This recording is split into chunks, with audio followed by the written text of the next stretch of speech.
Allez, ce que je propose, c'est que qu'on puisse attaquer. En Ça te avant. va, Raphaël? Je te laisse te Super. présenter du coup. Oui, alors merci beaucoup Thibaut. Merci à vous d'avoir organisé le webinaire. Donc bonjour à toutes et à tous. Donc effectivement, moi je suis Raphaël. Dans une ancienne vie, pour me présenter rapidement, donc moi j'ai été avocat presque 6 ans dans le domaine notamment du RGPD. Donc j'en ai mangé matin, midi et soir. Et forcément, en mangeant tous les jours, on se rend compte de certaines choses, on se rend compte de notamment l'image que vous avez tous du RGPD de base, qui est normale, c'est que c'est un frein à l'innovation, c'est un frein au business, c'est compliqué, c'est cher, c'est horrible. Et comme l'a très bien expliqué Thibaut, l'objectif aujourd'hui, c'est d'essayer de désacraliser le RGPD, de vous montrer qu'en fait, il y a plein d'opportunités, il y a plein de possibilités, notamment business via le RGPD, que c'est même plutôt aujourd'hui une bonne pratique et quelque chose de plus en plus bien accepté et valorisant pour votre structure. Et donc, voilà, moi, à titre personnel, aujourd'hui, donc, je suis cofondateur et CEO d'une structure qui s'appelle DPO. Pour parler en 10 secondes, hein, nous, on a aujourd'hui 150 clients. On est toujours le délégué à la protection des données externalisé du client. Je ne sais pas si ça vous parle. En gros, c'est comme si on était le juriste spécialisé RGPD du client externalisé. Dans nos clients, on a beaucoup de PropTech. On a aussi de l'Express, RATP Cap, etc., etc. Et nous, notre objectif, alors j'ai pas envie de dire que justement, c'est de rendre le RGPD presque sexy, parce qu'évidemment, souvent, on a du mal à le croire, mais c'est ce qu'on voilà, on essaye au moins de rendre ça presque sympa, et on va essayer de vous démontrer au moins qu'effectivement, il y a un intérêt là-dessus, et j'ai réussi presque à convaincre Thibaut, donc vous voyez. C'est ce que j'allais dire. J'ai quand même réussi à me convaincre après 5 ou 6 ans de lutte contre ce sujet que je trouvais toujours un petit peu, je ne sais pas comment dire, mais effectivement pas très orienté business. Et en fait, en une conférence, enfin une intervention chez nous, voilà, quelques minutes ou quelques heures d'échange, non, tu as pu vraiment aborder du coup des sujets hyper précis qui nous intéressent énormément dans notre quotidien et qui est à l'origine, je dirais, de deux éléments clés. Un, ce webinaire, et deux, je suis même allé laisser un avis positif sur cette thématique, ce qui est très rare. Donc, je te remercie d'ailleurs, c'était très sympa. Transmission de confiance, ça a grand plaisir du coup qu'on t'ait invité là, qu'on a organisé ça, voilà, cet événement, parce que je pense que ça a vraiment énormément de sens dans l'univers qu'on va aborder. Pour rentrer un peu dans le vif du sujet, si ça te convient, donc moi très rapidement, je me présente, Thibaut Touchant, je suis un des cofondateurs d'Otari, donc pas mal de personnes dans le monde nous connaissent ou auront l'occasion de nous découvrir sur notre site internet, par exemple otari.com, donc otaree.com. Je te laisserai Raphaël aussi épeler DPO parce que c'est un petit jeu de mots avec une écriture particulière, donc voilà, pour les connaisseurs. Nous, on intervient, on accompagne énormément tous les professionnels de la vente d'immobilier neuf, que ce soit en résidence principale ou en invest, avec une suite logicielle et des services qui vont accompagner nos clients et nos partenaires dans tout le processus de vente, donc de la recherche à la proposition jusqu'au closing et au suivi des dossiers. L'idée, c'est de pouvoir traiter du coup aujourd'hui la thématique du RGPD, encore une fois, en prenant pas ce côté trop universitaire, mais bien en partant de vos... Donc, ce que je vous propose, c'est qu'on va découper ça en fait déjà sur un peu les 3 parties qui vous intéressent, c'est-à-dire la prospection. Deuxièmement, les rendez-vous. Voilà, qu'est-ce que je peux demander comme information. Troisièmement, après, qu'est-ce que je peux faire de mes clients et comment je vais pouvoir travailler du coup une base client et qu'est-ce que je vais en faire. Donc, ce qui me semblait intéressant, c'était d'introduire déjà sur la partie prospection. Donc, on sait que à ce moment-là, pour prospecter, on a besoin d'avoir de l'information, on a besoin d'adresser des contacts. Et du coup, cette source de contact, qui est vraiment, je sais que dans l'immobilier, hein, c'est une des très grosses problématiques, elle va être, ces sources, elles sont diverses, elles sont variées et elles sont accessibles différemment. Tout d'abord, on va pouvoir avoir un premier levier qui est très utilisé souvent, qui est extrêmement performant, qui est un petit peu plus difficile en ce moment, qui va être l'achat de leads. Voilà. Donc ça, on fait appel à des prestataires. Je pense que beaucoup l'ont déjà fait. Vous allez du coup, ça peut être des Tacotax, des Finanzen, des Edlead, bref, des fournisseurs comme ça assez connus, à qui vous achetez du coup des contacts qui vont vous transmettre déjà. Donc là, je pense qu'il y a un premier sujet assez intéressant. Donc dans ce cadre-là, on est bien en B2C. Donc on achète des contacts de particuliers qui ont émis du coup normalement un intérêt pour une thématique et le fournisseur nous le transmet excessivement rapidement pour pouvoir le contacter. Les deuxièmes sources qui sont importantes, ça va être également toute l'acquisition payante, donc toute la pub que vous pouvez réaliser, que ce soit sur Facebook, sur Google AdWords, sur, je sais pas, sur LinkedIn, sur Instagram, bref, tous les leviers digitaux ou pas, mais que vous allez payer pour obtenir des informations. Donc là, c'est pareil, qu'est-ce qu'on peut demander comme niveau d'information? Et une fois qu'on les a, dans quelle mesure est-ce que le particulier qui a fait cette démarche d'accepter, je dirais, une pub, est-ce qu'on a bien tout son consentement pour pouvoir aller le démarcher comme on le veut sur cette thématique-là? Le troisième point dans la prospection qui est important, ça va être aussi la partie de l'emailing. Donc, j'ai une base. Voilà, on verra après dans quelques cas concrets que la provenance de cette base peut avoir un impact. Mais en tout cas, j'adresse des emails. Qu'est-ce que doit contenir mon email? Quels sont les petits points peut-être clés à faire attention? Est-ce que j'ai le droit d'envoyer à tout le monde? À ce moment-là, c'est intéressant aussi. Je sais qu'il y a beaucoup de B2C, mais pas que. Donc, on fera aussi une petite précision sur le B2B sur ces sujets-là. Quelles sont les distinctions, les différences qu'on peut avoir? Point également très important, votre réseau perso. Est-ce que, parce que je connais quelqu'un, tout simplement, que c'est un copain ou pas, est-ce que j'ai le droit d'aller le démarcher? Comment j'ai le droit d'aller le démarcher? Ça, je pense que c'est aussi un sujet qui peut être assez intéressant, qu'à un moment donné, on peut aborder ce point-là sous un angle que j'avais trouvé très, très intéressant quand tu étais venu, toi, Raphaël, chez nous. C'était aussi sur l'angle de l'éthique. Et aussi ce côté entre qu'est-ce qui est légal et qu'est-ce qui est éthique, qui est acceptable aujourd'hui dans les habitudes de notre entourage, parce qu'il y a des choses qu'on a le droit de faire, mais qui sont mal vues, à l'inverse des choses qui nous paraissent assez naturelles et qui, à l'inverse, ne sont pas nécessairement tout à fait légales. Et le dernier point, je dirais, qu'on constate aussi très fréquemment, qui va être le partenariat et le prêt de base ou l'échange en fait de bons procédés avec, tiens, j'ai un copain courtier, j'ai un collègue, machin, il m'a donné ses clients, moi je lui donne les miens, puis qu'est-ce que je peux faire dessus, comment je peux le faire. Voilà. Donc sur cette partie-là, je pense que c'est déjà assez intéressant. Et après, on abordera tout simplement aussi peut-être le rendez-vous. Donc, on va peut-être s'arrêter déjà sur les prospects. Je te redonne la main, Raphaël. Il y a déjà pas mal de quoi faire. Et après, on verra, on abordera aussi la base client. Je te remercie, c'est très clair. Et effectivement, tout ce que tu as dit est juste. C'est-à-dire qu'en fait, les sources, c'est hyper important. Et on va le comprendre tout de suite pourquoi. Juste avant de pouvoir rentrer vraiment de manière très claire dans le détail, je suis obligé de faire 1 minute, un peu d'explication pour que tout le monde comprenne bien. C'est comment ça marche la prospection de base normalement. Je pense que vous savez tous que normalement, il y a un principe qui s'appelle l'opt-in, qui est le consentement préalable. Alors, juste pour information, cet opt-in, parce qu'effectivement, il y a deux volets, B2B, B2C. L'opt-in, il n'existe déjà en réalité qu'en B2C. Contrairement à ce que beaucoup de gens peuvent penser, il y a beaucoup de gens qui pensent qu'en B2B, il y a de l'opt-in. C'est pas vrai. En B2B, il n'y a pas d'opt-in. On en reparlera après. Mais donc, juste pour bien comprendre le tout, les principes, c'est normalement, il y a un consentement préalable en B2C et pas en B2B. Et en fait, ce consentement préalable, il existe essentiellement pour SMS, email. Et en fait, ça va vous intéresser de savoir que téléphone, B2B ou B2C, il n'y a pas d'opt-in. Éventuellement, en B2C, vous avez ce qui s'appelle Blocktel, on en reparlera peut-être un peu après. Et je sais que dans le milieu, notamment de l'immobilier, il y a quelque chose qui parle beaucoup, c'est le courrier, tout ce qui est publicité par voie postale. Et bien là, il n'y a pas du tout d'opt-in. C'est-à-dire que vous pouvez envoyer de la prospection, vous pouvez aller mettre dans les boîtes aux lettres de la publicité, sauf si évidemment il y a écrit nos publicités, mais vous avez le droit d'en mettre sans même connaître la personne. Bon.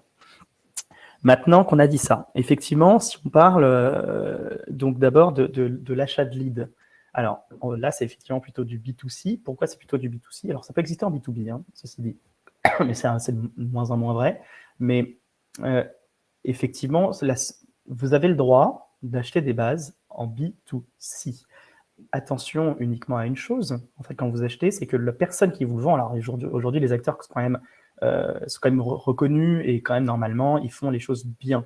Mais il faut savoir que ce que je viens de vous dire, c'est que normalement, en B2C, je ne peux pas faire de la prospection si je n'ai pas l'accord préalable de la personne.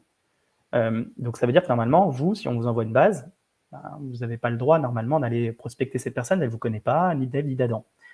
Mais il y a une exception qui dit que si jamais vous avez donné votre accord, c'est la petite case à cocher que vous acceptez d'envoyer des tiers à des partenaires, là, pas de problème.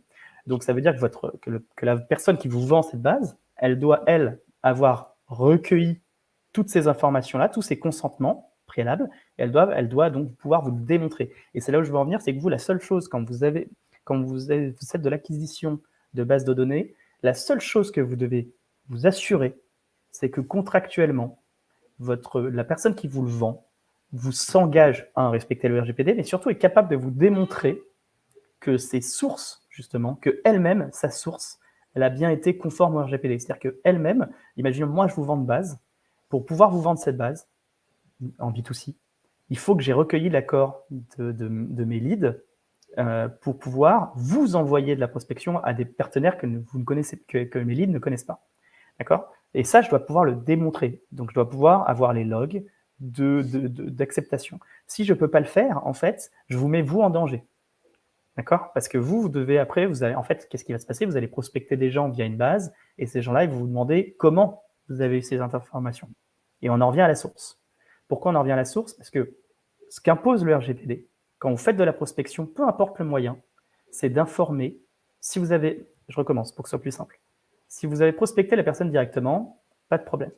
Si vous avez prospecté la personne mais que vous n'avez pas obtenu ces données de manière directe, donc typiquement achat de base, on fournit une base, tout ce qui peut être un peu indirect, j'utilise un outil comme Drop Contact, je ne sais pas si vous connaissez, un outil qui permet de générer des emails et compagnie. La personne, elle ne m'a pas donné son mail. Donc ça veut dire qu'il faut que je l'informe, je suis obligé de l'informer de mes sources.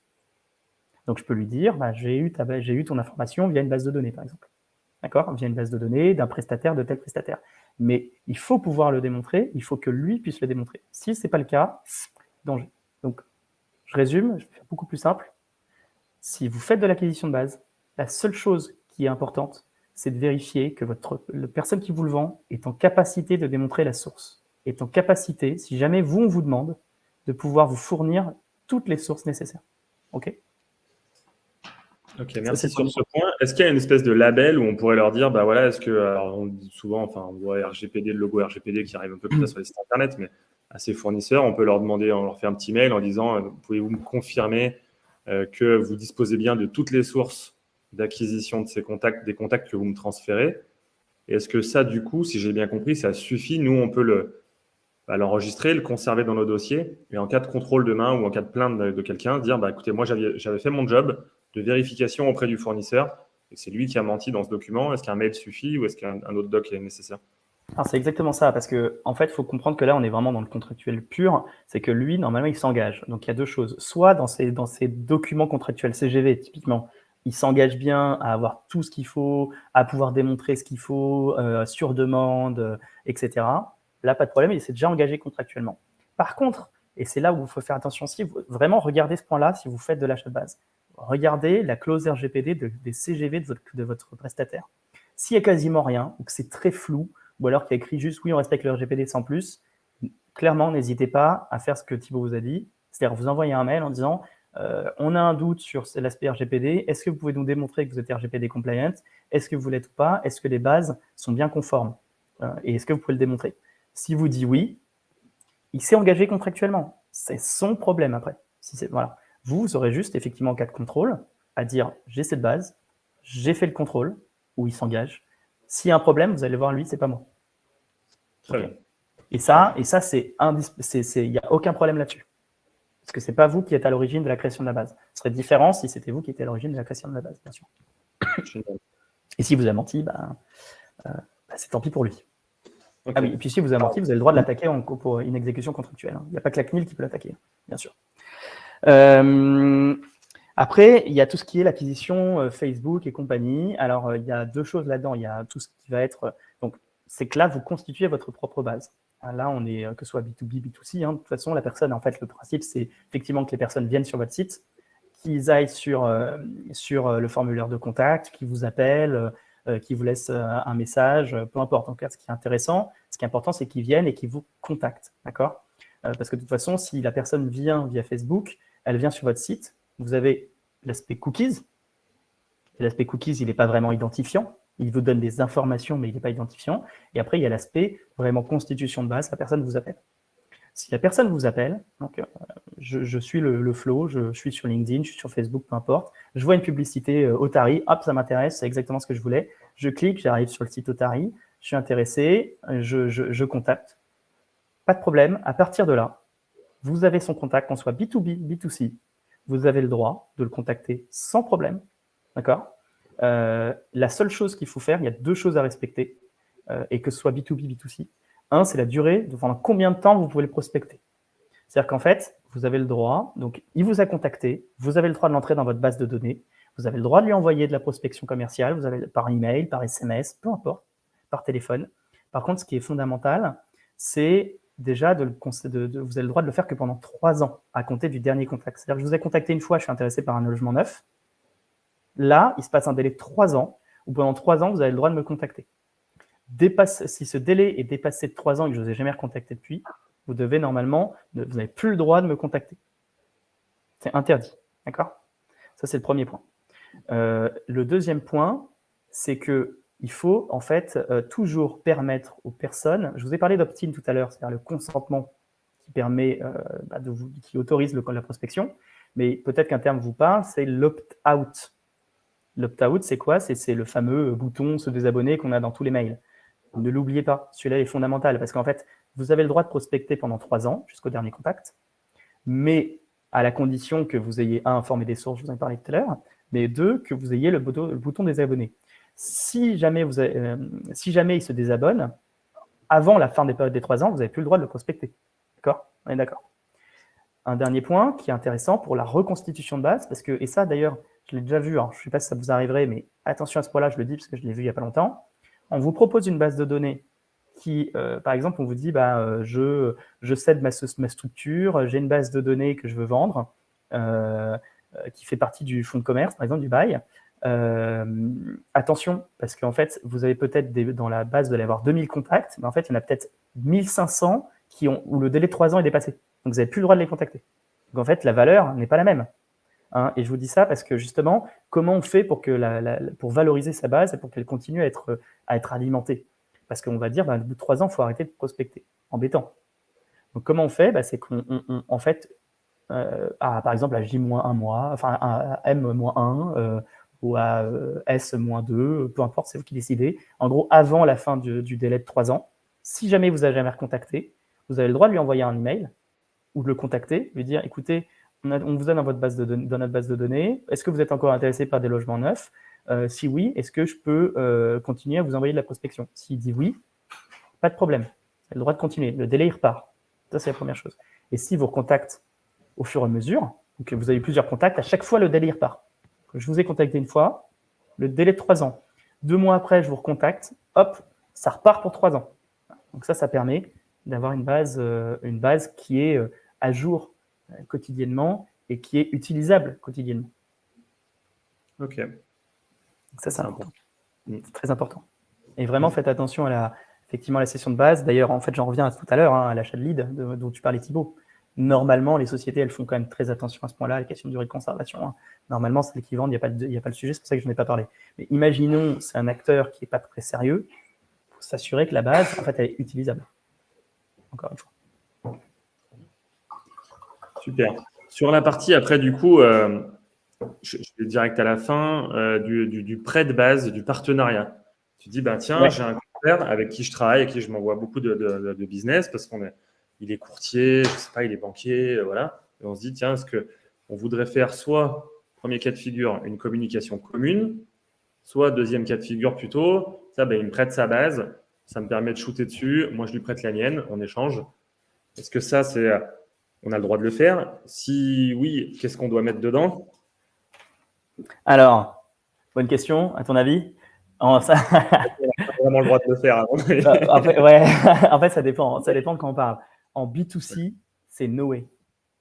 Okay. No way. La CNIL a tapé très fortement sur une structure il n'y a pas longtemps et elle a dit ça, c'est impossible de chez impossible. Pourquoi? Parce que de toute façon, il y a le consentement préalable, comme on en a parlé tout à l'heure. Donc en fait, et puis, tu en reviens à ce que tu disais tout à l'heure, Thibaut, il y a la question aussi éthique. C'est qu'on est dans une situation aujourd'hui, le monde a changé par rapport à la prospection, et notamment lié au RGPD. Même si on avait le droit, je pense que vous shootez des gens comme ça en B2C, les gens ne l'acceptent plus aujourd'hui. Ils ne comprennent pas, ils ne sont pas contents, et vous avez beaucoup de chance pour qu'ils aillent se porter plainte auprès de la CNIL. Et au bout de la 5e plainte pour prospection, vous recevez une lettre de mise en demeure, c'est sûr. Donc en gros, vous avez vraiment ce sujet-là ne faites pas. Voilà. Ne faites pas ce là en B2C. Tu as parlé par contre d'un autre point qui est intéressant, c'est de faire une communication commune. Voilà. Alors ça, éventuellement, en fait, là où tu peux un peu jouer sur ce genre de choses, c'est pas vraiment une communication commune. C'est par exemple, tu vas avoir ton partenaire qui, lui, va faire une communication disant, si vous voulez, on a un partenariat avec telle structure qui peut vous intéresser, n'hésitez pas à la contacter. En fait, c'est lui qui fait la communication, parce qu'il a le droit, et il vous intègre dedans. Là, il n'y a pas de sujet. D'accord. Donc ça, c'est un moyen un peu détourné, mais du coup légal, de dire, bah, tiens, on se met aussi, on met en avant le partenariat, le service.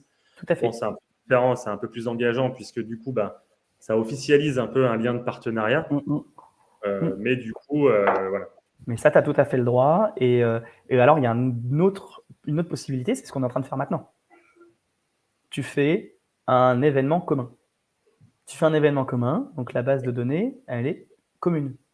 Et donc, tu as le droit, pour le coup, de faire chacun a le droit de faire des communications différentes. Ça, tu as le droit aussi. Voilà.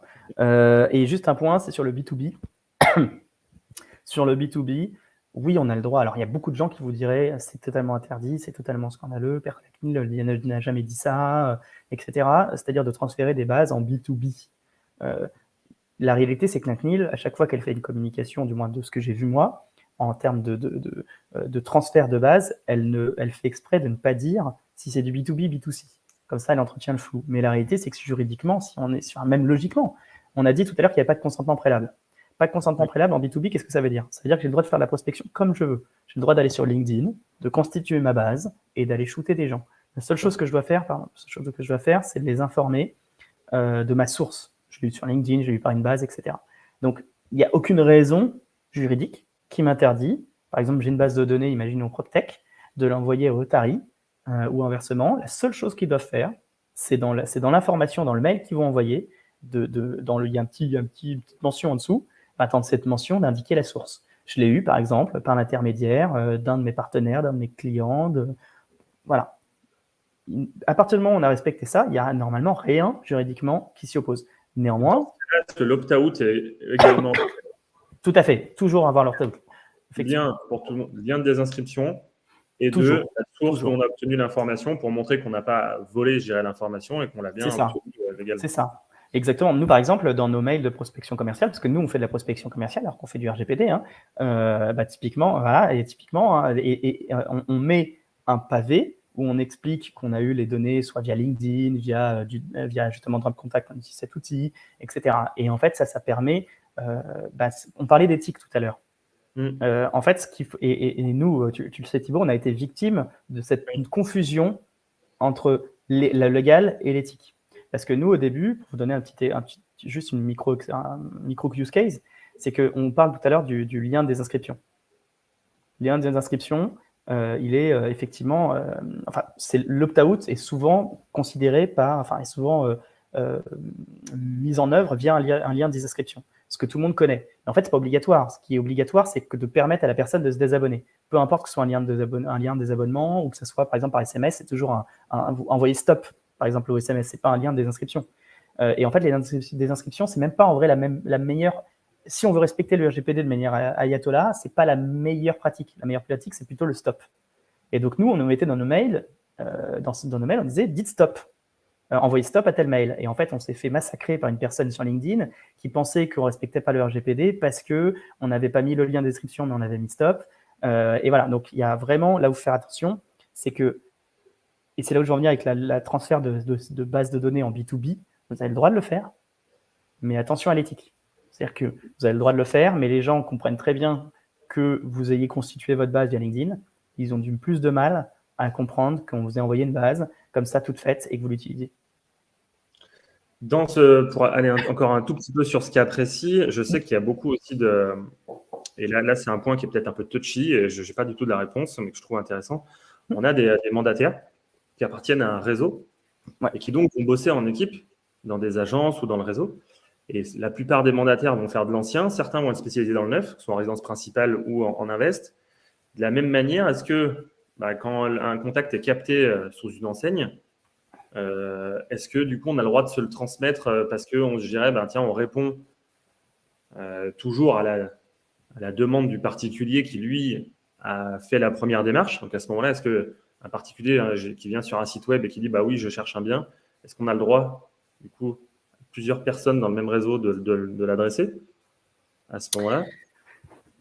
Alors, ça dépend ce que tu appelles par réseau.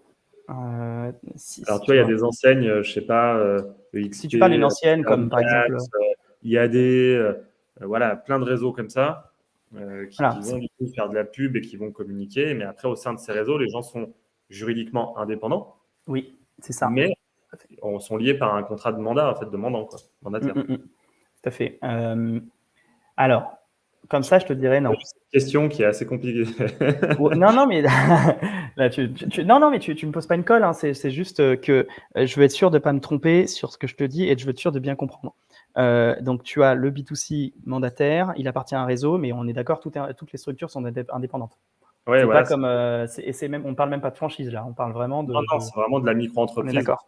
C'est ça. Là, malheureusement, en fait, le mandataire, il a un contrat avec son mandant et les données sont celles de son mandant, en fait, celles qu'il collecte, et pas celles d'autres potentiels mandants qui, même s'ils appartiennent à un réseau. Typiquement, on prend Agence Réunie, c'est peut-être ça que tu veux dire, par exemple. Typiquement, ouais, tu vois, il y a des il y a un réseau. C'est ça. En fait, le problème, c'est que je suis peut-être membre d'un réseau, mais chaque membre est indépendant. Et donc, en fait, si tu le fais, il y a un double problème. Il y a un problème par rapport au mandant, il y a un problème par rapport au consommateur. Parce que le consommateur, lui, il est venu pour un mandataire auprès d'un mandataire qui est près d'un mandant. Et le mandant, c'est sa base de données à lui. Ok. Et pas celle des autres. C'est un point, je pense, important aussi dans la valeur qu'un mandataire peut obtenir de son expérience à un moment donné, de sa clientèle, en fait, ou de sa base, quoi. C'est-à-dire, ça m'appartient bien à moi, tout le travail que j'ai fait, et que ce soit mes prospects, si je les ai obtenus, et mes clients, c'est un élément important, en fait, de sa propre valeur du travail. Tout à fait. Alors, il faut que je vérifie un point, parce que je ne vais pas vous donner un oui catégorique, mais j'en suis quasiment sûr, parce que je l'ai déjà vu plusieurs fois, mais à chaque fois, je préfère quand même vérifier. C'est que le mandataire, il est en fait ce qu'on considère comme sous-traitant au sens du RGPD. Parce qu'il va traiter les données pour un mandant, pour le compte du mandant. Et donc, en fait, ça veut dire que les données sont bien celles du mandant. D'accord, ok. Ok. Si on va aller l'étape d'après, donc on a adressé les mails, on a adressé cette partie-là. Alors, il y avait un petit point que je trouvais intéressant aussi, c'est le réseau personnel. Ouais. Les copains, quelqu'un, des gens qu'on connaît ou bien, appelle-le de ma part, fais quelque chose de ma part, tiens, je te passe. Dans quelle mesure est-ce que c'est pareil? On est à la frontière souvent entre l'éthique et entre la loi, je dirais, mais qu'est-ce qu'on peut faire et jusqu'où on peut aller, quoi? Ouais, alors, effectivement, c'est vraiment la frontière. Comment ta réponse, hein? On a deux questions qui sont arrivées dans le chat. On va y répondre juste après. Ouais. Non, mais on y répondra après. On les a bien vues avec non, effectivement, c'est une bonne question parce que pour le coup, c'est un peu l'inverse. C'est ce que tu disais tout à l'heure. C'est-à-dire qu'en fait, légalement, je suis pas sûr que ce soit normalement le truc le plus parfait. Mais en réalité, dans l'éthique, c'est très bien accepté. Vous ne ferez jamais taper dessus par quelqu'un qui va vous dire appelez, c'est mon pote, je le connais, appelle-le, etc. Jamais de la vie. D'autant plus qu'il y a deux manières de le faire. Il y a la manière, je te mets en relation. Alors là, juridiquement, tu es nickel. Hein, c'est-à-dire que je t'envoie un mail ou je t'envoie un texto et hop, chacun est lié. Et puis, il y en a un qui rebondit, il rebondit pas. Bon, s'il rebondit pas, c'est fini. S'il rebondit, c'est bon. Là, il n'y a aucun problème. Puis, si c'est comme ça, oui, là, c'est plutôt... là, c'est vraiment... jamais vous ferez taper dessus. Voilà, tu n'as pas de risque particulier là-dessus, à mon sens. Hein. Voilà, parce qu'il faut toujours vigiler en termes de risque, en fait. C'est qu'il y a des obligations aussi. Il y a aussi il y a des obligations, mais il y a des obligations qui n'ont finalement... qui sont en pratique, n'ont pas de sens. Et là, effectivement, tu vas pas demander tu peux toujours aller appeler ton pote, lui dire est-ce que j'ai le droit à machin, mais si tu sais que ton ami, il est très intéressé par un bien, par exemple, neuf, et que tu connais quelqu'un qui va le vendre, tu vas pas passer des heures, ils sont tous les deux d'accord, en fait. Ok. Ça, c'est top. Une question qui me vient aussi comme ça, un sujet, hein, c'était un peu l'idée, hein, c'est toujours échanger, encore une fois. Ouais, je t'en prie, vas-y. Donc, avant la question d'Eduardo, hein, sur les clients, on y viendra après, mais si on reste sur les prospects, donc on va dire je fais des démarches sur mes réseaux sociaux, sur mes comptes ou quoi pour obtenir des mandats. Et si j'obtiens des gens qui, à l'époque, on va dire, je fais de l'ancien, j'essaie de proposer de l'ancien, j'obtiens des gens qui me disent, bah oui, ça m'intéresse. À l'époque où ils me contactent, je recherche un appartement voilà, de tel endroit. Et finalement, je ne fais pas affaire avec eux, enfin bon, on n'avance pas. Est-ce qu'un an après, j'ai le droit de les recontacter pour autre chose? Et ben maintenant, je fais de la gestion de patrimoine. Je propose de l'invest. Est-ce que comme c'est de l'immobilier, on peut dire que c'est pareil? Ou est-ce que l'objet, en fait, de la demande initiale est important ou pas? C'est une excellente question. Et effectivement, oui, tu as le droit. Pourquoi? Parce que, et ça, c'est quelque chose dont on n'a pas encore parlé, c'est que je vous ai dit tout à l'heure, il y a l'opt-in, c'est le consentement préalable pour la question pour pouvoir prospecter, notamment en B2C. D'accord? Mais en fait, il y a une exception à ça. C'est-à-dire que l'opt-in, il tombe si tu es déjà client ou si tu as déjà été en contact avec la personne. Et donc, à partir de ce moment-là, oui, tu as le droit. C'est pour ça que, par exemple, tu as acheté quelque chose ou tu as été en contact avec quelqu'un, on peut t'envoyer de la prospection commerciale pour des activités qui sont similaires. D'accord. En fait, voilà, donc évidemment, si demain tu étais dans l'ancien et que tu veux vendre du neuf, en fait, il n'y a aucun problème parce que finalement, c'est la même chose. Si par contre tu veux vendre demain des crédits immobiliers, là, on n'est pas du tout dans la même chose. Là, quand même, on sort, même si c'est lié à l'immobilier. Je pense que après, la limite, il n'y a pas de. Comment dire, il faut l'évaluer. Mais pour moi, là, on sortirait de ce champ. Par contre, si tu es toujours dans le schéma immobilier, que tu veux vendre du neuf, du vieux, des beaux commerciaux, j'en sais rien, ça ne me choque pas du tout. Tu as tout à fait le droit de le faire. Et il y a un autre point qui est important, c'est que tu as le droit de le faire, mais on en revient à ta question de tout à l'heure, c'est que tu as le droit de le faire par la personne qui t'a déjà contacté, pas par une autre. C'est pour ça que si tu avais un mandataire, lui, il a le droit de continuer à t'envoyer ou son mandant, mais pas d'autres personnes que tu connais d'IDEF, d'IDADAN. Et donc, un client, est-ce que le délai de 3 ans court de la même manière dans ces cas-là, ou est-ce que sur un client avec qui on a contractualisé officiellement une relation commerciale, ça peut être plus long? Alors, le principe, c'est toujours 3 ans. Toujours 3 ans. Après, en fait, pareil, encore une fois, ça dépend. Si c'est une vente one-shot, par exemple, donc un achat pour le coup de biens immobiliers, là, c'est une fois, et là, c'est un délai qui est de 3 ans. Alors, la CNIL accepte certaines choses vraiment, pour certains secteurs, accepte un délai différent. Je crois qu'il y a à peu près limite que l'automobile, où elle a accepté que ce soit 5 ans, quelque chose comme ça. C'est vraiment hyper rare. Hein. 99,9% des cas, c'est 3 ans. Par contre, mais c'est 3 ans à partir du dernier contact. Donc, par exemple, imaginons que tu es dans la location. Bah, en fait, tant que je suis locataire, ce délai, il se poursuit tout le temps. Okay. Tu vois, le délai de 3 ans ne s'arrêtera que quand, en gros, c'est le point de départ des 3 ans, ça sera la fin de mon bail, de mon contrat de bail. Ouais, je comprends. Là, c'est vraiment intéressant de se dire aussi sur vos bases, de mettre en œuvre du coup des pratiques qui des fois sur certaines communications qui incitent juste à une réponse, à une question, enfin voilà, à engager un petit échange qui fait que ça prolonge directement pendant très longtemps en fait le droit de prospecter sur votre base. Donc ça, je pense que c'est un élément qui est vraiment super intéressant. Ouais, tout à fait. Et puis en plus, c'est hyper intéressant parce que ça valorise votre base et ça permet, si vous le faites pas, de toute façon, au bout de 3 ans, là, en fait, un lead, au bout de 3 ans, il s'est passé plein de choses. Et donc, en fait, au bout de 3 ans, si de toute façon, vous le maintenez pas à jour, votre base, est-ce que ça a un intérêt de le contacter au bout de 6 ans sans contact? Je suis pas sûr. Alors, on passe à l'étape juste après, qui pour moi aussi est cruciale, et je sais que je t'avais beaucoup sollicité là-dessus quand tu étais venu. C'est j'ai acheté ma base, je suis dans la légalité, voilà, et je commence à appeler parce que je reçois des leads. Et en fait, plusieurs fois, les gens vont me dire, attendez, mais pourquoi vous m'appelez? En fait, je ne vous connais pas, je ne vous ai pas demandé, je vous avais pas le droit de... Excuse-moi. Ce cas de figure, il est... voilà, et c'est pareil, on a deux façons d'y répondre, et la légale, et puis la commerciale, je dirais, et l'éthique. Qu'est-ce que toi, comment est-ce que, avec ce cas de figure-là, quels sont les petits tips que tu peux avoir pour y répondre? Ouais.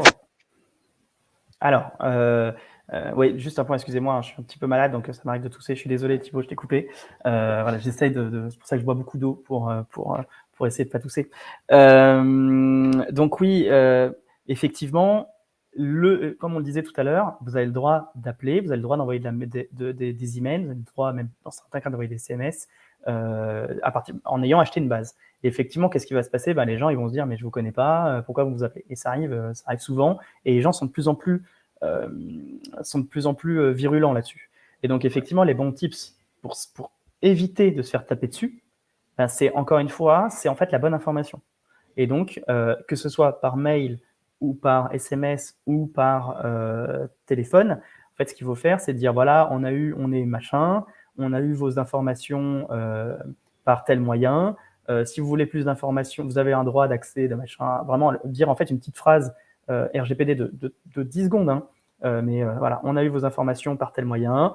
Vous disposez d'un droit d'accès et d'effacement auprès de nous. Pour plus d'informations, vous pouvez avoir toutes les informations qui vont bien sur notre site web dans la politique de confidentialité. Hop, s'ils veulent plus d'informations, ils vont sur le site, ils regardent votre politique de confidentialité, ils ont toutes les informations sur les droits d'accès, les droits à l'oubli, la durée de conservation qui est de 3 ans, la manière de le supprimer, etc.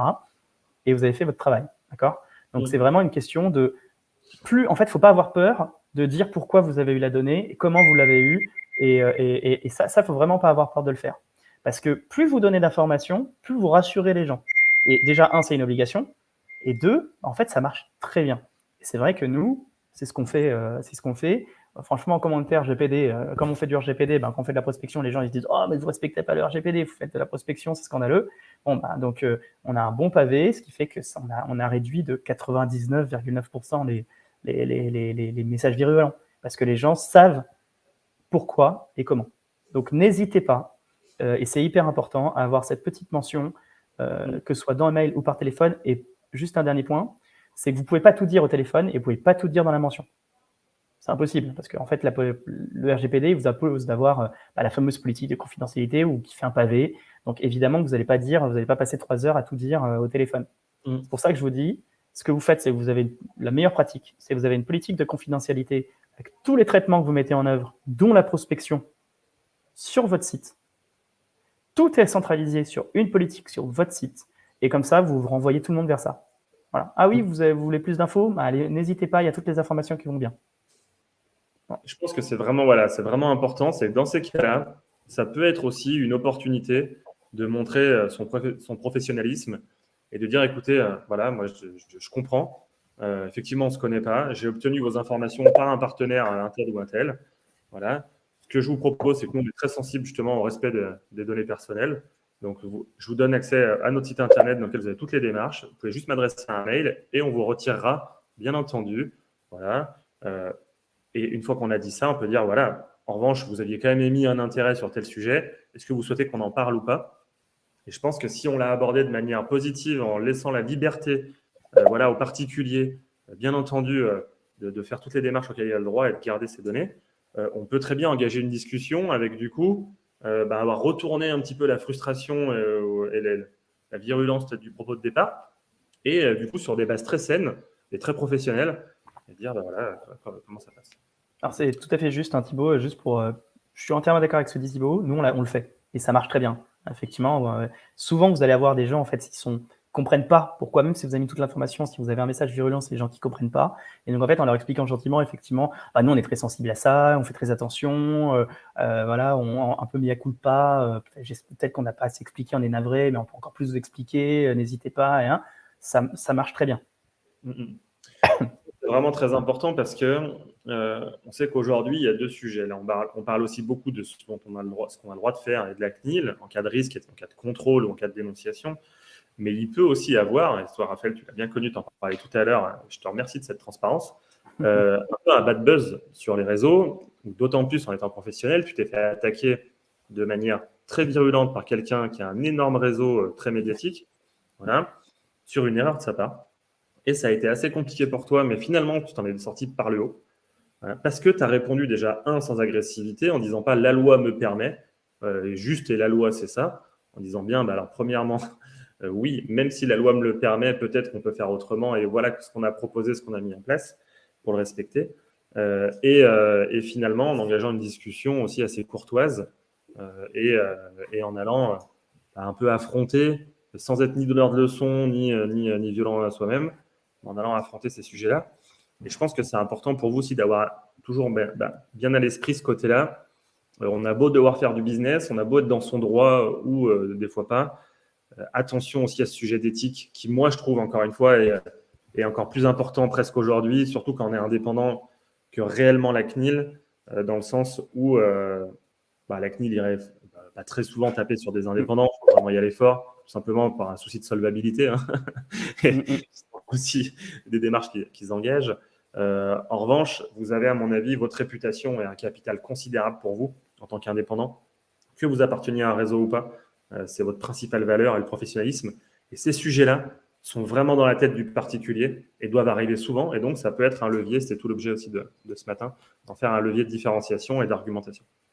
Ouais, tu as tout à fait raison, hein. Et effectivement, non, mais tu l'as très bien dit. Et nous, tu l'as très bien expliqué. Finalement, on s'en est très bien sorti, mais on a eu très peur. Et effectivement, c'est parti sur une mauvaise compréhension.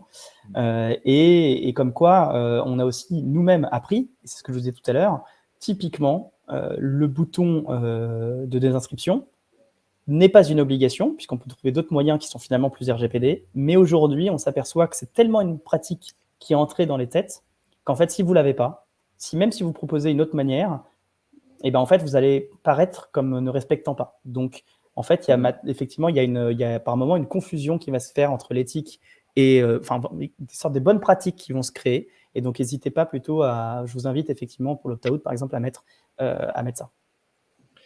Il est 43, normalement on prévoit 45 minutes. Une dernière question que moi je trouve très importante. Je connais la réponse, je suis obligé de la poser parce que on a tous eu envie de la faire. C'est simple, je suis salarié d'une boîte, voilà, j'ai envie de me mettre à mon compte. On sait comment ça se passe la plupart du temps, on négocie une rupture conventionnelle et puis je me lance. Et au moment de partir, je suis tenté de me taper dans le pot de miel.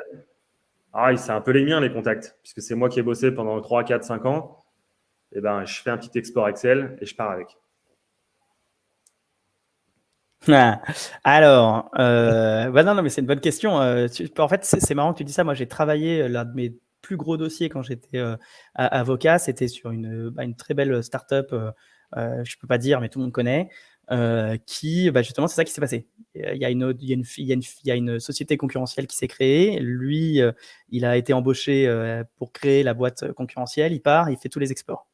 En fait, là, j'ai envie de te dire qu'il y a même d'abord, avant le sujet RGPD, qui existe, hein, mais c'est d'abord un sujet pénal. C'est-à-dire qu'en fait, ça peut être considéré comme du vol auprès de ta structure et comme du recel, etc. Donc déjà, toi, tu te mets, tu vois, gros danger pour toi. En plus, tu as une obligation de confidentialité, etc. dans ton contrat de travail que tu ne respectes pas. Donc, en plus, tu ne respectes pas tes engagements en termes de droit du travail. Donc déjà, avant même le RGPD, tu n'es quand même pas bien. Après, ceci dit, tu peux avoir effectivement noué des relations avec des contacts privilégiés pendant plusieurs années. Tu as évidemment le droit de leur dire que tu veux partir. Tu n'as pas du tout le droit, par contre, donc ce que je veux dire, c'est que par exemple, tu as sur LinkedIn, et c'est vrai que ça peut exister, ça s'appelle le social selling, en fait, même. C'est par exemple, je suis sur LinkedIn, dans le cadre de mon travail, j'ai utilisé beaucoup LinkedIn, j'ai un énorme vivier dans mon LinkedIn, je vais évidemment pas le supprimer, ça reste mes contacts, même si j'ai travaillé pour la boîte. Néanmoins, ce que je peux pas faire, c'est les contacter en leur disant voilà, je suis parti, je fais un truc 1000 fois mieux, en fait, ils sont nuls, ce qu'ils faisaient, c'était pas bien, venez chez moi. Non, tu n'as pas le droit de le faire. Ce que tu peux dire, de toute façon, tu le vois sur LinkedIn, hein, tu dis je change de poste, je crée une structure, je suis très heureux. Si des gens veulent vous suivre, ils ont le droit, et c'est uniquement, il faut que ça soit à leur initiative. Il faut faire très attention, il y a beaucoup de contentieux là-dessus. À ce sujet. Là, c'est vraiment pas un problème RGPD parce que quoique, ceci dit, ça peut être un truc RGPD, ceci dit, parce que si après en plus tu shootes tout le monde, alors que tu n'es plus la même boîte, oui, en plus tu as de grands risques que, les gens ils disent mais attendez, je ne vous comprends pas, etc. Qui contactent en plus ton ancienne boîte et qui disent que tu es en train de les prospecter voilà, à fond, risque énorme. Ok. Deuxième cas de figure, un peu plus précis, peut-être trop. Voilà. Vas-y, je t'en prie. Je suis mandataire, donc on a bien compris, je suis indépendant, j'appartiens à IAD, je travaille pendant 1 an, voilà, j'ai 500 contacts. Là, Keller Williams, je me dis, non, c'est mieux. Donc, je passe chez Keller Williams. Mes contacts, du coup, tout à l'heure, je n'ai pas tout à fait bien compris, moi, est-ce qu'ils appartiennent du coup à moi, indépendant, et j'ai le droit du coup de les adresser, on est dans le même objet, le même truc. Voilà. ou est-ce qu'ils appartiennent du coup au départ à y aller, ou est-ce que ça dépend de comment je les ai obtenus? Ils m'ont été envoyés par le réseau, forcément ils appartiennent au réseau. Si par contre c'était de la prospection propre, mon fichier à moi, bon, ouais, ces petites nuances, hein, on va un peu loin dans le détail peut-être sur ça, non, c'est la même logique, hein. En fait, ce que je te disais, c'est qu'effectivement, normalement, deux souvenirs, et c'est pour ça que je voulais pas mettre une réponse définitive, deux souvenirs. Quand on est mandataire, on est sous-traitant. Mais on est sous-traitant sur du RGPD, c'est-à-dire qu'on traite les données pour le compte d'un autre. Mais effectivement, c'est peut-être plutôt quand je t'envoie ma base, par exemple. Que je dis, c'est moi, je t'envoie ma base, tu vas prospecter, je te mandate pour que tu ailles prospecter des gens à ma place, mais c'est ma base, là, c'est ma base. Effectivement, on est après en toute logique, celui qui va, dans le cadre de son activité, créer sa propre base pour aller prospecter par-ci par-là via LinkedIn, via je ne sais quoi, et qui se crée sa propre base, qui après partage à son client mandant.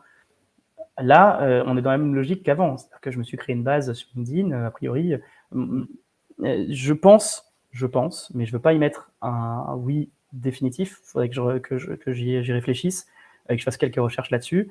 À mon avis, dans ce cas-là, la base, c'est toi qui l'as constituée. Donc, tu as le droit de l'utiliser. Et je pense que c'est le cas, puisque c'est la même chose que nous, on a beaucoup de clients qui sont. C'est pas vraiment du mandam, c'est presque la même logique, mais c'est des recrutements, des sociétés de recrutement. Alors, en fait, ce qu'elles vont faire, c'est un peu la même logique, c'est qu'en fait, on va les saisir pour aller faire du recrutement à la place de la boîte. Ils vont aller se constituer une base, et en fait, ils ont le droit de continuer à utiliser cette base. Par contre, si je leur envoyais une base en disant maintenant tu vas prospecter tous, enfin tu vas aller recruter, tu t'occupes de faire le process de recrutement pour cette base-là, non, ils n'ont pas le droit. Ok, compris. Alors moi, je voulais vous alerter sur un truc aussi, un petit tips sur l'emailing. Voilà, faites attention à une chose, c'est que souvent, on va dire, tiens, j'ai ma base, j'en ai jamais fait, j'ai le droit. Là, on a vu les cas de figure, on a le droit. Et d'un coup, on shoot alors qu'on l'avait jamais fait. On va sur Internet, on trouve une petite solution gratuite, Mailjet, je sais pas, Mailchimp ou autre. Et d'un coup, on envoie 800 mails. Et en fait, on se prend 200 spams parce que voilà, 200 non délivrés parce qu'en fait la base était pourrie, pas qualifiée. Alors là, c'est ni un problème RGPD, ni un problème nécessairement d'éthique. Attention vraiment quand vous faites des choses comme ça dans la prospection, simplement parce que votre nom de domaine, votre adresse, donc si vous envoyez depuis un Gmail, ça va. Mais si vous avez votre nom de domaine de votre site internet et de votre activité, il peut rentrer et être blacklisté en fait par les fournisseurs. Et vous pouvez aussi avoir un risque demain où après, dès que vous envoyez des mails n'importe lesquels à vos clients, ils n'arrivent pas. En fait, ils arrivent en spam et ils sont mal détectés. Parce que les fournisseurs d'accès vont dire, lui, il envoie des choses de très mauvaise qualité. La preuve, les gens se sont mis désabonner, ou alors spam. Et en fait, c'est vrai que ça, c'est assez surveillé aussi, assez lu. Et donc, il peut y avoir aussi à un moment donné pour vous un sujet dans cette prospection un peu agressive de performance future et de risque à un moment donné aussi de réputation et d'irréputation. Donc, au-delà même de votre image, mais bien une réputation numérique qualitative qui va servir à la délivrabilité de vos messages. De la même manière, n'oubliez jamais, je me permets de faire un petit point là-dessus, que quand vous allez communiquer sur les réseaux LinkedIn, Facebook ou autres, ce sont des algorithmes qui viennent analyser vos messages, les traiter, et donc un algorithme, il n'est jamais neutre. Soit il met du plus, soit il met du moins. Et donc, plus on va faire des choses que lui va trouver qualitatives, plus il va vous mettre des plus, plus il va vous mettre en avant. En revanche, si vous avez des démarches qui sont trop agressives et qui sont trop directes et qui n'ont pas de résultats, elles sont forcément tracées, ces démarches-là, et elles sont forcément dévalorisées. Donc, essayez bien quand même aussi de vous dire quand je fais quelque chose, est-ce que je le fais dans un sens et en respectant un petit peu la logique du réseau sur lequel je suis et comment je le fais. Ce que je vous propose, c'est peut-être de quelques questions. Finalement, on avait pas mal qui ont répondu. On a tout répondu, même au fil de l'eau, normalement. Sur les clients, donc on a dit 3 ans, pareil, sauf si on a continué une relation commerciale avec ces gens-là. Effectivement, la prison ferme, on a bien compris. Ça reste du vol. Ouais, c'est ça. Vol et recel. Hein. Voilà, et recel. Donc, je vois que quelqu'un est en train d'écrire une question. Donc, on va essayer de la prendre. Mais pour l'instant, je précise un point par rapport à ce que tu as dit qui est tout à fait juste. C'est aussi ne faites pas ce que moi je vois, c'est pour justement se valoriser. On a dit que le RGPD était quelque chose de valorisant. On peut d'ailleurs mettre des labels. Et en fait, ce qu'on voit beaucoup, c'est des gens qui mettent un label RGPD. Ils ont trouvé ça sur Internet. Ils se mettent, on est RGPD compliant, conforme. Alors que c'est pas le cas, parce qu'en fait, il y a plein de choses à faire pour être conforme RGPD. Donc, ça veut dire qu'en mettant ça, vous engagez auprès de vos consommateurs, auprès de vos partenaires, auprès de vos clients, de tout le monde, vous engagez à être RGPD compliant. Si vous ne l'êtes pas, ne le mettez pas. Il vaut mieux pas le mettre, parce qu'en fait, ça veut dire que vous donnez vous engagez sur quelque chose de beaucoup plus fort et qui a pu influencer la décision de vos clients. Et ça, si jamais après on s'aperçoit que c'est pas vrai, le risque est beaucoup plus haut. Ça m'amène à 2 points. Premièrement, la RGPD a changé quelque chose de fort aussi sur la loi. C'est en fait qui porte le risque en fait. Et en tant que professionnel, aujourd'hui, vous ne pourrez plus dire « Ah, mais je ne savais pas, j'ai pris un éditeur de logiciel, n'importe qui m'a dit que c'était bon, je n'ai pas vérifié. » Ben non, ils ne vont pas forcément remonter à l'éditeur si vous n'avez pas vérifié. On considère que c'est à vous, professionnels, de vérifier et de faire, d'être de pas tout savoir et de pas être dans la conformité de vos fournisseurs, mais bien d'avoir demandé à vos fournisseurs s'ils étaient conformes. Ça, c'est important. Ça m'amène au deuxième point. C'est bien sur ces sujets-là de s'appuyer sur un partenaire comme DPO, mais il y en a d'autres aussi. On n'est pas là pour faire de la pub que pour DPO. Mais en tout cas, ils sont excellents. Et de dire, merci, c'est gentil. Je l'externalise. Vous avez une offre qui est canon avec en fait, un suivi. Ce n'est pas une prestation, on dit tiens, je me mets tant pour être formé à des trucs que je ne ferai jamais, mais plutôt un petit suivi et un référent à qui je peux de temps en temps poser une question, clac, j'ai une réponse et montrer que ce sujet-là, il est traité. Et du coup, c'est vraiment intéressant de se dire aussi, je m'appuie sur un expert qui est externalisé et du coup, vous montrer en cas de problème et de contrôle une bonne foi énorme et d'avoir mis en place des actions qui sont quand même essentielles aujourd'hui si on veut se prémunir de difficultés. Oui, d'ailleurs, tu as soulevé un point hyper important, alors, Thibaut, qu'on n'a pas traité de 1 minute sur la prospection, c'est sur les outils de prospection. Et en fait, c'est lié à ce que tu viens de dire qui est hyper juste. C'est qu'en fait, dans les éléments de du RGPD, parce qu'on ne nous a pas expliqué de manière claire ce que c'était que le RGPD. Mais en gros, dans le RGPD, il y a un point fondamental, c'est ce que disait Thibaut, c'est qu'en fait, il y a le contrôle des sous-traitants notamment. C'est-à-dire qu'en fait, vous avez une chaîne comme ça, vous avez vous, et vous avez des prestataires. Et dans vos prestataires, vous avez des outils de prospection. Et en fait, il faut faire très attention parce qu'il y a des outils de prospection qui, clairement, ne respectent pas le RGPD. Il y a des outils qui vont vous cliquez dessus. Alors, je ne citerai pas, mais vous cliquez vous utilisez l'outil, hop, il arrive à vous choper le numéro personnel 0607 du lead, alors que la donnée n'est pas du tout, est complètement confidentielle, qu'il l'a pris de manière, donc, attention à l'outil que vous utilisez, d'accord ? Parce qu'il y a des outils de prospection, et en fait, on en revient encore à ce qu'on disait au tout début, c'est la source. C'est que vous avez des outils, vous dites, non, c'est bon, c'est nickel, d'accord, mais en fait, la réalité, c'est que vous devez contrôler votre outil. Si votre outil de prospection, il est pas conforme, il pose des problèmes, et en fait, vous vous mettez en danger, vous, parce qu'effectivement, ce que disait Thibaut, la responsabilité, elle va être sur vous par rapport à vos clients, pas sur votre éditeur. Vous pouvez toujours vous engager la responsabilité après de l'outil, mais le préjudice d'image, ça sera d'abord le vôtre.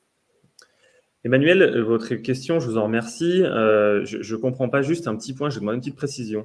Donc, vous mettez, s'il vous plaît, donc des structures. Donc, on va dire, nous, on va faire on va mettre une vidéo de présentation sur LinkedIn, on est en B2B, mais sur Facebook en B2C. Je présente mes services. Vous mettez des gens se manifestent. Peut-on démarcher ces personnes directement? Alors, si je fais partie de la société et que je pense que ces personnes ont commenté donc déjà voir si c'est un commentaire ou si c'est une demande de mise en relation. Est-ce que dans les 2 cas de figure, on a le droit d'engager la discussion? Est-ce qu'un commentaire, sur un post, c'est assez intéressant. Ça, c'est une question vraiment très pertinente. Ou est-ce que c'était un petit peu plus, je dirais pas vicieux parce qu'on peut avoir envie de le faire. Est-ce que du coup, c'est sur un concurrent et je vois que des gens qui écrivent et qui donc manifestent un intérêt sur un sujet, même auprès d'un concurrent, je peux avoir envie de les démarcher sur un réseau social? Alors, ouais, effectivement, c'est assez intéressant comme question. Alors, c'était bien la deuxième, a priori, sur le vice de certains concurrents qui viennent utiliser ça. Ouais, alors, c'est particulier les réseaux sociaux parce que par exemple, c'est pas forcément considéré. Ça dépend déjà comment vous y prenez. C'est-à-dire que si vous allez, je recommence.